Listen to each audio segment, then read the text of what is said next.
Le mois de Tammuz est clôturé par la Iloula de notre maître Rashi. Qui ne connaît pas Rashi? Donc le dernier jour du mois de Tammuz, on célèbre la Iloula de Rashi. Le premier jour de Av, c'est la Iloula de Aharon HaKohen.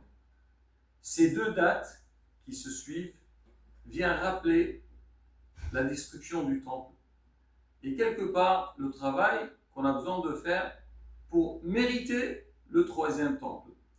On sait très bien que le premier temple a été détruit parce que l'étude de la Torah a été délaissée. Même parmi Israël, ils ont fait les fautes les plus graves, mais Hachem, il a été dérangé par le fait qu'ils ont délaissé l'étude de la Torah. Le deuxième, c'est à cause de la haine gratuite. Alors, ces deux événements viennent nous rappeler le travail qu'on doit faire. Rashi rappelle l'étude de la Torah. On sait très bien aujourd'hui que pratiquement tous les écrits qu'on a, ils ont été expliqués par Rashi.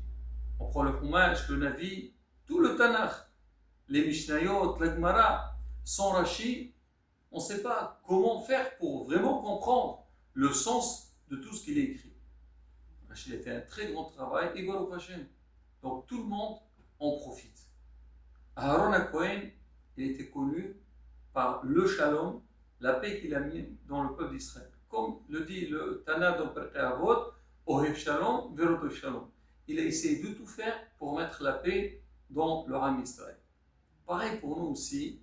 Donc, en nous approchant à cette date triste, la destruction du temple, il y a un grand travail qui doit se faire, s'investir en nous de la Torah.